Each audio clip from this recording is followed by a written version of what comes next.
Hello friends, welcome to back my YouTube channel learning point.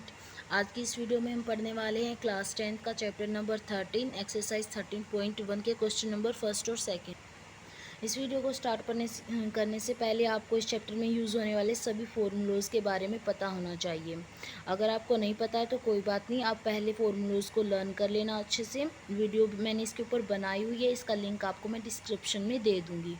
चलिए video को start करते हैं। क्वेश्चन नंबर फर्स्ट और सेकंड आज की इस वीडियो में हम करने वाले हैं। तो क्वेश्चन नंबर फर्स्ट देखिए, दो घनों जिनमें से प्रत्येक का आयतन 64 सेंटीमीटर क्यूब है के संलग्न फलकों को मिलाकर एक ठोस बनाया जाता है। इससे प्राप्त घनाभ का पृष्ठीय क्षेत्रफल ज्ञात कीजिए। तो इसमें घन और घनाभ के फॉर्मूलों का यूज़ होने वाला है। तो चलिए क्वेश्चन को स्टार्ट करते हैं। क्वेश्चन में हमें दो घन दिए गए हैं, पहले उनकी आकृति बना लेते हैं। दो घनों के संलग्न फलकों को आपस में मिलाया गया है, तो इस प्रकार हमें एक घनाभ प्राप्त होता है। हमें प्रश्न में क्या दिया गया है कि एक घन का आयतन 64 सेंटीमीटर क्यूब है। तो चलिए लिख लेंगे। अब आपको घन के आयतन का फॉर्मूला पता है। घन के आयतन का फॉर्मूला होता है ए क्यूब, यानी कि ए क्यूब जो हो गया वो हो गया 64 सेंटीमीटर क्यूब के बराबर। अब ए का मान हम यहाँ से निकाल लेंगे। ए का मान आ जाएगा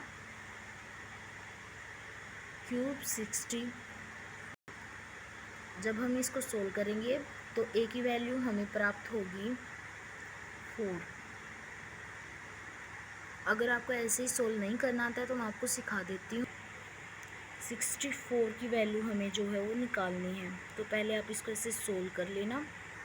आपको अभाज्य गुणनखंड देखने हैं और उनके 3-3 जोड़े हमको बनाने हैं, क्योंकि ये हम क्यूब को सोल्व कर रहे हैं। पहले ये 2 से कटेगा 32, उसके बाद 2 से ही हो जाएगा, उसके बाद फिर से हमको इनके 3-3 के सेट बनाने हैं। अब देखिए, एक सेट तो ये हो गया और एक सेट ये हो गया, तो इसको हम लिख सकते हैं ऐसे। तो आंसर 4 आ जाएगा ना। तो ऐसे आप किसी चीज़ को भी सोल्व कर सकते हैं।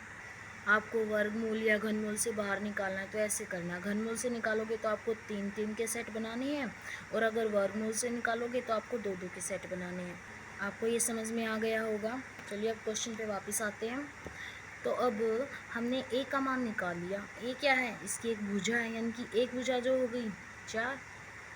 अब 4 ये है और 4 ये है, तो टोटल ये हो गई 8 सेंटीमीटर, और हाइट भी इसकी 4 सेंटीमीटर ही है। यानी कि देखिए, एल जो प्राप्त हुई है वो ये 4 और 4 को मिला के 8। घनाभ का फॉर्मूले में यूज़ होने वाले हैं ये। हाइट जो है वो 4, और ब्रेथ यानी कि चौड़ाई जो है वो भी 4 सेंटीमीटर ही हमें प्राप्त हुई है। घनाभ का क्षेत्रफल हमें निकालना है, तो घनाभ के क्षेत्र का फॉर्मूला भी आपको पता होगा। घनाभ का पृष्ठीय क्षेत्रफल का फॉर्मूला होता है 2 इंटू LB + BH + HM। तो चलो अब इन मानों को, इनकी जो वैल्यू हमें प्राप्त हुई है, इनको इस फॉर्मूले हम पुट कर देते हैं, तो हमारा आंसर जो है वो प्राप्त हो जाएगा। इन सभी चीज़ों के मान हम पुट कर देंगे। तो चलिए 2 इंटू एल हमें क्या दे रखा है 8 सेंटीमीटर। इसकी गुना करनी है बी ब्रेथ चौड़ाई से। चौड़ाई जो है हमारी 4 सेंटीमीटर है। उसके बाद प्लस बी का मान है 4, गुना में फिर एच यानी कि हाइट ऊंचाई जो है वो भी 4 हमें दे रखी है।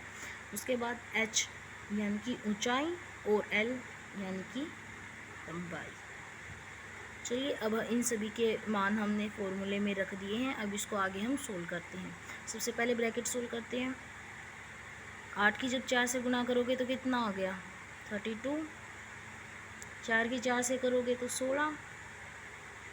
4 की 8 से करोगे तो 32। अब इन सब को हम ऐड कर लेंगे।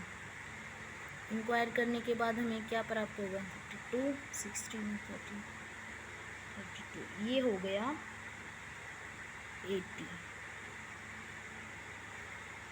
अब 2 की मल्टीप्लाई हम 80 से करेंगे, ये हो गया 160 जो है हमारा आंसर आ गया। और ये पृष्ठीय क्षेत्रफल था, तो इसीलिए इसकी 160 सेंटीमीटर स्क्वायर हम इसको लिखेंगे।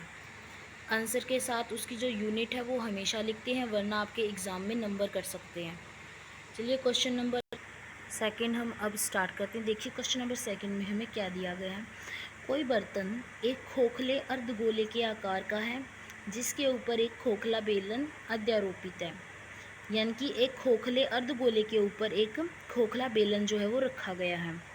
अर्धगोले का व्यास 14 सेंटीमीटर है और इस बर्तन की कुल ऊंचाई 13 सेंटीमीटर है। चलिए सोल्व कर लेते हैं, इजी क्वेश्चन है। सबसे पहले इसकी आकृति बना लेते हैं। एक खोखला अर्धगोला जिसके ऊपर एक खोखला बेलन जो है रखा गया है, अध्यारोपित जिसको आप बोल सकते हैं। इसकी आकृति कुछ इस प्रकार है। व्यास जो हमें दे रखा है वो दे रखा है 14 सेंटीमीटर। 14 सेंटीमीटर। जो ये पात्र है, इस पात्र की कुल ऊंचाई हमको दे रखी है 13 सेंटीमीटर। अब इसको हमें सोल्व करना है। सबसे पहले हमें जो दे रखा है वो हम लिख लेंगे। हमें क्या दे रखा है, आकृति में इसका व्यास जो दे रखा है, डायामीटर हम जिसको बोलते हैं, जिसको हम डी से डिनोट करते हैं, दे रखा है 14 सेंटीमीटर। अब त्रिज्या जो है व्यास की आधी होती है, तो हम त्रिज्या को लिख लेंगे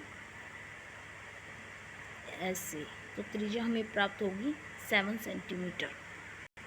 पात्र की कुल ऊंचाई 13 सेंटीमीटर में दे रखी है। अब देखिए व्यास जो है 14 सेंटीमीटर, तो त्रिज्या हो गई 7 सेंटीमीटर। ये 7 सेंटीमीटर यहाँ से, तो यहाँ से यहाँ तक भी 7 है, यहाँ से यहाँ तक भी। तो अब पात्र की कुल ऊंचाई में से अगर हम त्रिज्या को इसको माइनस कर देंगे तो हमें बेलन की हाइट जो है वो मिल जाएगी। तो लिखेंगे बेलन की हाइट, बेलन की हाइट यानी ऊंचाई 13 minus 7 centimetre is equal to. अब हमें क्या करना है, पात्र का कुल पृष्ठीय क्षेत्रफल हमें ज्ञात करना है। तो देखिए इसमें हमें अर्धगोले का पृष्ठीय क्षेत्रफल और बेलन का पृष्ठीय क्षेत्रफल चाहिए। हमें इनका वक्र पृष्ठीय क्षेत्रफल निकालना है, क्योंकि ना ही तो इसमें ऊपर का हिस्सा काउंट है और ना ही इसके नीचे का, और ना ही अर्धगोले के ऊपर वाला हिस्सा इसमें काउंट है। तो चलिए लिख लेते हैं। बेलन का आंतरिक पृष्ठीय क्षेत्रफल बराबर है बेलन का वक्र पृष्ठीय क्षेत्रफल और अर्धगोले का वक्र पृष्ठीय क्षेत्रफल। अब इनके फॉर्मूले को हम लिख लेते हैं। बेलन का वक्र पृष्ठीय क्षेत्रफल होता है 2πr/h। अब प्लस में हमको करना है अर्धगोले का वक्र पृष्ठीय क्षेत्रफल, जो कि होता है 2πr²। अब देखिए इनमें आपको कॉमन चीज़ क्या दिख रही है, 2πr और 2πr, तो इसको हम कॉमन निकाल लेंगे। यहाँ पे क्या बच गया, हाइट, और यहाँ पे क्या बच गया, r। अब इसके अंदर हम वॉल्यूम को पुट कर लेंगे, उसके बाद हमारा सॉल्यूशन जो है निकल आएगा। चलिए अब इनके मानों को रख लेते हैं इसके अंदर। पाई का मान कितना होता है 22/7 गुना में त्रिज्या हमें कितनी दे रखी है 7 सेंटीमीटर। हाइट हमारे पास कितनी है, हाइट देखना जो ये है, ये बेलन की हाइट इसमें पूछी है, तो हम इसमें कितनी लिखेंगे 6, जो हमने अभी निकाली थी। उसके बाद त्रिज्या जो है वो एक समान ही है, तो त्रिज्या आ गई 7। अब देखिए सॉल्यूशन करते हैं।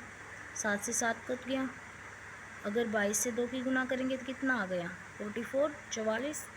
यहाँ पे इन दोनों को ऐड करेंगे, कितना आ गया 13। अब हमारा सॉल्यूशन कितना निकल आया 572 सेंटीमीटर स्क्वायर। यूनिट जो है आप ज़रूर लिखेंगे। ये आ गया इसका आंसर।